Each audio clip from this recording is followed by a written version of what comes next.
Você abre o celular de manhã e a manchete é: rombo recorde nas contas públicas. Desce a tela. Tesouro renova máximas e suspende negociações de novo. Desce mais um pouco. Mercado desiste de corte de juros. E aí bate aquela sensação no meio do estômago de que o Brasil está entrando na beira de um precipício.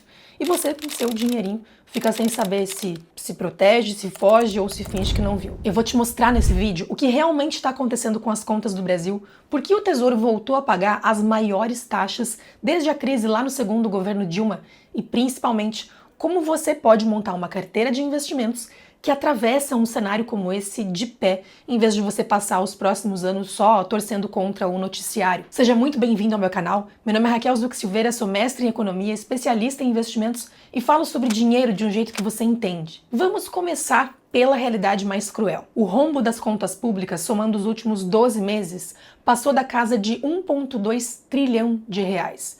Subiu mais de 30% em um ano e é o maior patamar da história. Um patamar ainda maior que o auge da pandemia, quando o país estava literalmente fechado e precisando de muito estímulo por parte do governo. Desse 1,2 trilhão, quase tudo é conta de juros. Só a fatura de juros da dívida, que é o que a gente vê no Tesouro, em 12 meses já passou de 1,1 trilhão. O buraco das contas públicas, tirando os juros, que é o que os economistas chamam de resultado primário, foi só de 126 bilhões.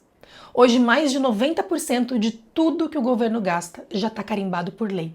São gastos obrigatórios, como, por exemplo, aposentadoria, salário de servidor, benefício social, repasse para saúde, educação. É despesa que sobe sozinha todo ano com ou sem crise. Na prática, de cada 100 reais que o governo gasta com o país, sobra menos de 10 para ele, de fato, escolher onde colocar. Enquanto isso, a economia cresce devagar, perto de 2% ao ano, e a despesa cresce mais rápido que a arrecadação. Tanto que o governo já teve que bloquear parte do orçamento no começo do ano, só para fechar a conta do básico. Como o governo gasta mais do que arrecada com impostos, ele tem que tomar dinheiro emprestado para cobrir o buraco. Só que boa parte desse dinheiro novo entra só para pagar a própria dívida que venceu ontem.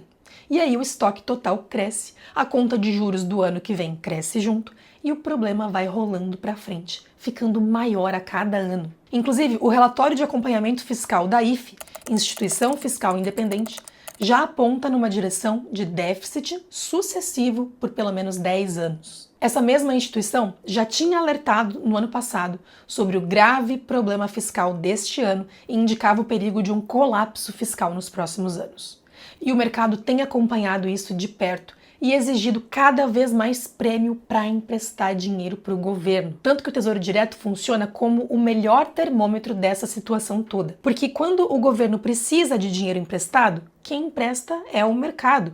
E você, quando compra um título público, você faz parte do mercado, você é um desses que empresta. O problema é que quanto mais o mercado desconfia da capacidade do governo equilibrar as contas, mais ele exige para topar emprestar. E exigir mais significa, na prática, cobrar um juro mais alto. É o que aconteceu agora, de forma tão intensa que o Tesouro entrou em circuit breaker em junho, suspendendo as negociações mais de uma vez. No dia 5, por exemplo, também no dia 11, ele parou de operar por algumas horas porque as taxas saíram muito do padrão e quando reabriu, os pré-fixados já tinham passado de 15% ao ano e o IPCA+, já tinha cruzado a casa dos 8% de juro real. Essas são as maiores taxas desde o auge da crise do segundo governo Dilma, lá em 2015 e 2016. A situação está tão grave que boa parte do mercado já jogou a toalha em relação a corte de juros nesse ano. Se há poucas semanas o mercado imaginava terminar 2026 com um juro perto de 12%, hoje isso está precificado em mais de 14%.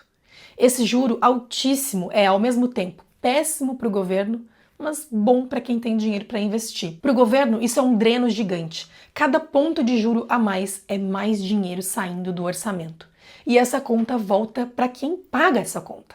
Lá na frente, todos os brasileiros, em forma de imposto. Mas para você, investidor, esse mesmo juro alto é a chance de travar um retorno que a gente quase nunca vê. As duas coisas são verdade ao mesmo tempo. E melhor do que entrar em pânico sem saber o que fazer, é entender como sobreviver no mercado nesse cenário. O futuro na economia é sempre cheio de incerteza, mas tem um motivo concreto para esse juro continuar pressionado por um bom tempo. E isso tem nome: eleições. Na política, Responsabilidade fiscal tem um custo de popularidade muito alto. Nenhum governo acha simpático cortar o próprio orçamento e frear a máquina pública quando precisa gastar para conquistar o eleitor. Pelo contrário, a tendência histórica de qualquer ciclo eleitoral é de justamente aumento de gastos e criação de pacotes com bondades de curto prazo.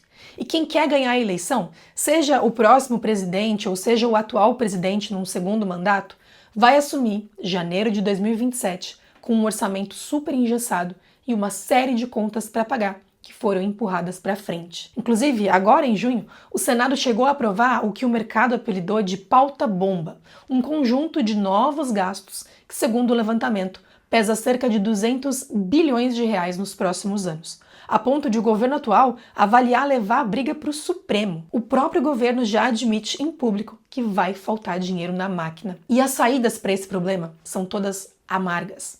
Ou cortar gasto obrigatório, que vai exigir reforma, desgaste político brutal, ou aumentar ainda mais imposto, que é o caminho mais provável. Ou empurrar com a barriga via alguma manobra contábil que só adia o problema e deixa ele mais caro. Agora, nada disso significa que o Brasil vai quebrar amanhã. Não significa que o governo vai dar calote na dívida, que ele não vai pagar quem comprou título do Tesouro. Até porque a nossa dívida é quase toda interna, em reais. Além disso, o país tem uma reserva internacional robusta e tem mercado interno comprando esses títulos. A gente não é a Argentina, pelo menos não ainda. O cenário mais provável não é de colapso total, mas sim de estresse prolongado, ou seja, juro alto por mais tempo, câmbio mais nervoso e uma inflação que pode surpreender ainda mais para cima no meio do caminho. E a boa notícia é que dá sim para montar uma carteira de investimento que aguenta exatamente esse tipo de cenário. O ponto de partida é entender uma coisa. O objetivo de uma boa carteira não é tentar adivinhar o que vai acontecer com o Brasil. Ninguém sabe. Especialmente porque a trajetória da nossa bolsa e da nossa economia do país como um todo é extremamente dependente de fatores políticos internos e externos. O objetivo é combinar peças que se comportam de forma diferente para que, quando uma sofra, a outra consiga segurar e que você consiga dormir tranquilo independentemente da manchete. Existem 4 peças que conversam muito bem entre si justamente nesse cenário. Peça 1. O pós-fixado, que é o caixa de quem dorme tranquilo. Aqui mora o Tesouro Selic, CDB que paga 100% do CDI de banco grande. Com a Selic lá em cima, pagando mais de 14% ao ano, o seu dinheiro aplicado nesses lugares, além de ser extremamente seguro, vai acabar também rendendo alto. Tem liquidez. Você consegue resgatar quando precisar e ele nunca varia para baixo. É onde deve ficar a sua reserva de emergência, preferencialmente num banco diferente daquele que você usa no dia a dia. Nessa peça, você não vai buscar nada que renda mais, mas simplesmente ter tranquilidade e impedir que você precise vender o resto da sua carteira no momento ruim para o mercado. Peça 2, IPCA+, que trava um juro real alto. Com o IPCA pagando acima de 8% de juro real, você está na prática sendo pago para carregar o risco do Brasil e travando um ganho recorde acima da inflação por muitos anos. Esse é o tipo de taxa que, historicamente, só aparece em momentos de estresse como esse e que some quando a poeira assenta. O cuidado de sempre é tentar casar o vencimento do título com o seu objetivo para uso desse dinheiro, para não ficar exposto à variação de preço causada pela marcação a mercado no meio do caminho. Se você prefere fazer isso de um jeito automático, dá para ter exposição via ETFs de renda fixa indexados à inflação. Peça 3. Exterior dolarizado, que é a contramão da carteira. Você consegue acessar essa peça sem precisar de conta no exterior, direto na Bolsa Brasileira em reais, através de ETFs que replicam um mercado internacional, como, por exemplo, o VWRA11, que replica o mercado global, e o GPUS11, que replica o mercado americano. A mágica não é o retorno em si, é o comportamento. A correlação entre mercado americano e inflação brasileira é virtualmente zero. Quando o Brasil vai mal e a inflação dispara, que é justamente o risco de um cenário de grande estresse fiscal, essa ponta dolarizada naturalmente vai disparar também para precificar o risco país e a sua cota do ETF vai se valorizar junto com o câmbio. É o amortecedor que blinda o seu patrimônio da bagunça local. E a peça 4 é o Brasil estrutural, que você não deve abandonar. Eu sei que muita gente vendo tudo isso pensa: Raquel, mas então o melhor é tirar o dinheiro do Brasil e ir embora para o dólar. Eu não faria isso. Por mais que o Brasil caia, essa é uma posição estruturante de longo prazo e combina demais com as outras peças, justamente por causa da baixa correlação entre elas. É o conjunto que protege a carteira, não uma peça só. E dentro do Brasil, num cenário de inflação e juro alto, tem um tipo de empresa que brilha: as dos setores defensivos. São empresas que conseguem repassar o preço, porque, por exemplo, a sua conta de luz, tarifa de água, elas vão continuar chegando, você vai continuar pagando, e elas sobem com a inflação. Por isso, esses setores são quase surdos para a inflação.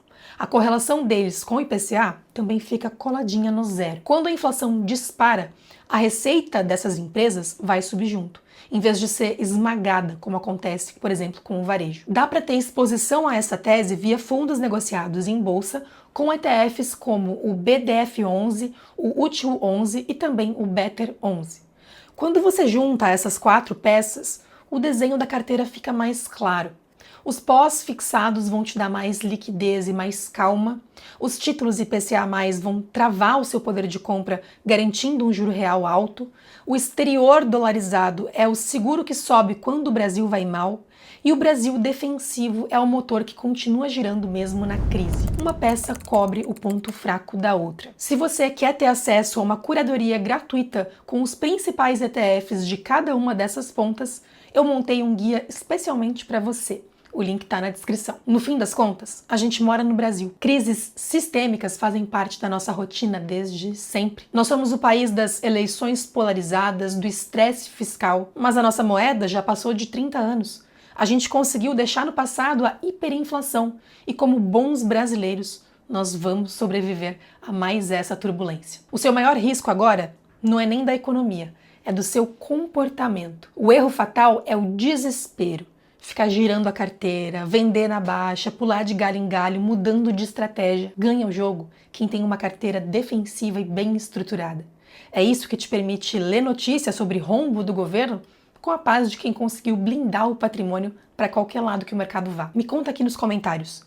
Hoje, qual dessas 4 peças está faltando na sua carteira? Eu tenho certeza que esse exercício já vai te dizer muita coisa. Se esse vídeo te ajudou a olhar para o cenário com mais clareza e menos medo, se inscreve aqui no canal. Aqui a gente fala de dinheiro com profundidade e simplicidade, sem vender pânico. E se você conhece alguém que está perdido com as notícias do Brasil, sem saber o que fazer com o dinheiro, manda esse vídeo para essa pessoa. Te vejo no próximo.